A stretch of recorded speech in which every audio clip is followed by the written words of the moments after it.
Good evening. Pauline Hanson touched down in Melbourne today with plans for a party fundraiser. But the One Nation leader has been forced to scramble after protesters tracked her down. Paul Dowsley is in South Melbourne. Paul, you spoke with her a short time ago. Karina, about 20 minutes ago she arrived here in South Melbourne and the event space here is surrounded by police. This is just one line that is across the front of the building. They are covering all corners. We are seeing some protesters here, but most protesters are at another location in Moonee Ponds because Pauline Hanson had actually planned to do this event in Moonee Ponds. Today, though, it was changed. She'll explain to us shortly why. It has been a big week for One Nation. They've had a significant opinion poll boost. One big poll released this week.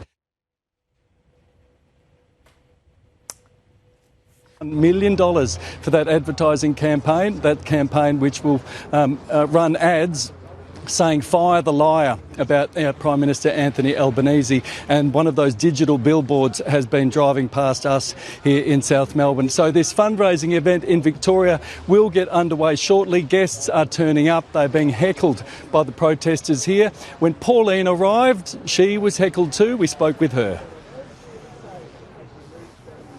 Why have you changed locations? Because too many people booked for the other location. We had too many bookings, people wanting to come, so that's why we had to change the location. Not because of the protesters? Oh, God, no. No. Hey, listen, do you think I'd be deterred by the protesters? Think twice. No. That's Can great. I just point out as well, she's got her face covered. She hasn't even got the guts to actually show her face. And, you know, for what she stands up. I always have. I've been upfront with people. I've been... I think you've covered it in Parliament a couple of times. I have. Oh. So in the next few weeks, One Nation will be announcing the leader of the party in Victoria and candidates in every seat.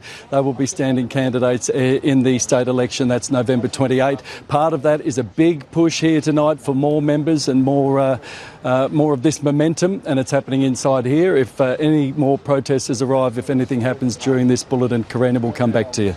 OK, Paul Dowsley in South Melbourne, thank you.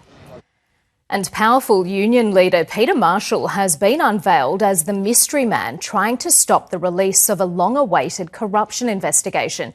The United Firefighters boss and his union are in a legal fight to block IBAC's potentially explosive report.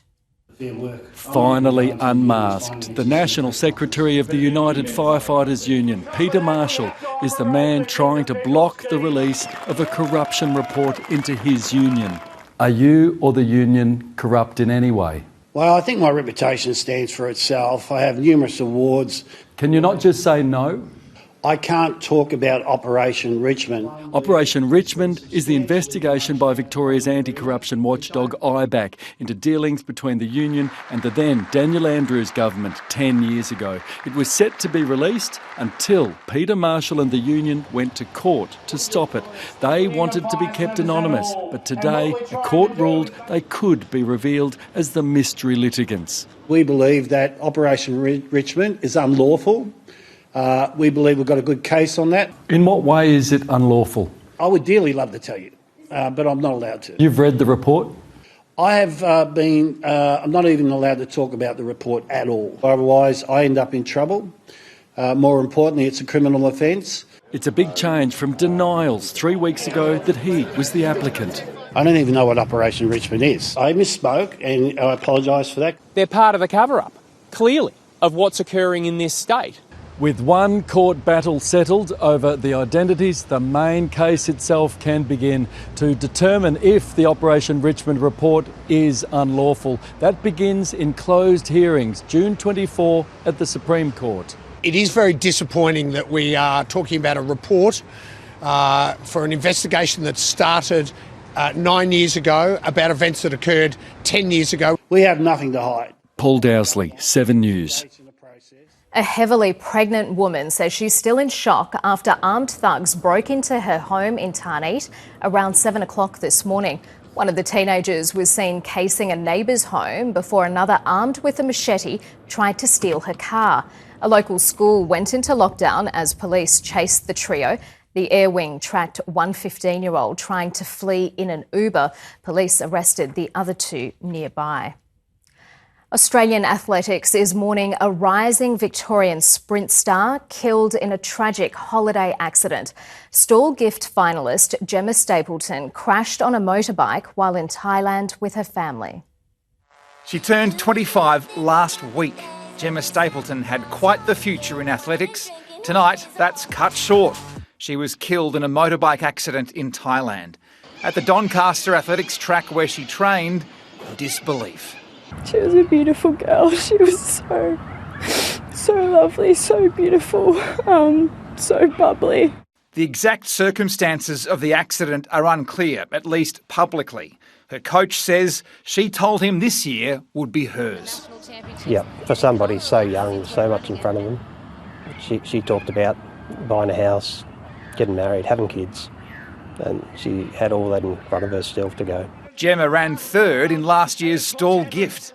It's a final to remember forever. I could hear my whole team screaming, my family screaming. My brother's over there in tears right now. We really thought she was possible Stawell Gift winner for 2028. So that's, heartbreaking. Gemma's brother Joel calling her an angel, now looking over him. So when you're near me, darling, can't you hear me? SOS. Jemma was a childcare worker. She is really great with kids and would always look after the babies at the track whenever, one of our teammates had a baby, so she was always there looking after her. An online fundraiser has collected more than $100,000 so the family can bring Jemma home. Blake Johnson, 7 News.